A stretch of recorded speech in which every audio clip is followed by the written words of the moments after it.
இலங்கை சிறையில் இருந்து விடுவிக்கப்பட்ட 19 தமிழக மீனவர்கள் ராமநாதபுரம் மாவட்டம் சென்னை வந்தடைந்தது தொடர்பாக 16/3/2024 அன்று ராமநாதபுரம் மாவட்டம் தங்கச்சி மடத்தை சேர்ந்த திரு ஆரோக்கிய சுகந்தன், தகப்பன் பெயர் செந்தில் ரோயப்பன் என்பவரது IND-TN-MM 35 கல்யாண மாதா என்ற படகின் மூலம் மீன்பிடிக்க சென்ற ராமேஸ்வரத்தை சேர்ந்த 12 மீனவர்கள் மற்றும் ராமேஸ்வர மாவட்டம் வேர்கோடுவை சேர்ந்த திரு இஸ்ரவேல் என்பவருக்கும் சொந்தமான TN-10 MM 302 மரியான் என்ற படகின் மூலம் மீன்பிடிக்க சென்ற 9 மீனவர்களும் ராமேஸ்வரத்தில் இருந்து 12 நாட்டிக்கல் தொலைவில் மீன்பிடித்துக் கொண்டிருக்கும் பொழுது 17/3/2024 அன்று இரவு 10 மணி அளவில் காங்கேசன் துறை அருகே எல்லை தாண்டி மீன்பிடித்ததாக இலங்கை கடற்படையினரால் கைது செய்யப்பட்டு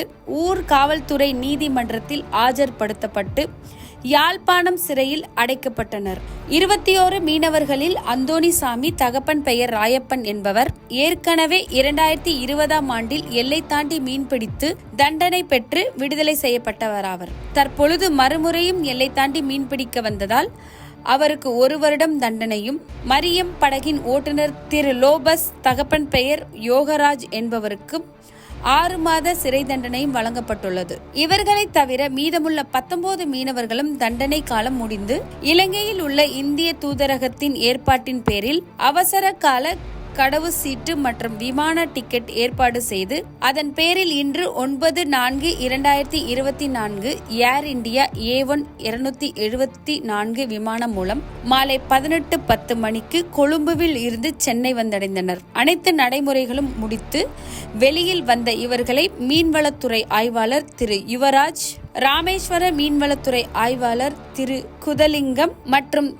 மாநில பாரதிய ஜனதா கட்சியின் மீனவர் பிரிவு தலைவர் திரு முனுசாமி மற்றும் அவரது குழுவினர் வரவேற்றனர். அதன் பின் மீன்வளத்துறை அதிகாரிகள் ஏற்பாடு செய்திருந்த வாகனம் TN-19C 3055 407 வேன் திரு பால்சாமி மூலம் இரவு 19:35 மணிக்கு சென்னை விமான நிலையத்தில் இருந்து அழைத்து செல்லப்பட்டனர் என்ற தகவல். வழி வடக்கில் விடுவிக்கப்பட்ட பகுதி நிலங்களை பார்வையிட வல்லை ஆறாளி வீதியில் பாலாளி தெற்கு ராணுவ சோதனை சாவடி ஊடாக அனுமதிக்கப்பட்டனர். ஜனாதிபதி ரணில் விக்ரமசிங்காவினால் கடந்த மார்ச் மாதம் 22ஆம் திகதி விடுவிக்கப்பட்டதாக அறிவிக்கப்பட்ட வாசா விலான் மற்றும் பாலாளி தெற்கு பகுதி நிலங்களே இன்று பார்வையிட அனுமதிக்கப்பட்டனர். விடுவிக்கப்பட்ட 234 ஏக்கர் நிலங்களின் உரிமையாளர்கள் கிராம சேவகர்களிடம் பதிவினை மேற்கொண்டு உறுதிப்படுத்தப்பட்ட பின்னர் நிலங்களை பார்வையிட அனுமதிக்கப்பட்டனர். 33 ஆண்டுகள் பின்பு தமது நிலங்களை பார்வையிட வந்த மக்கள்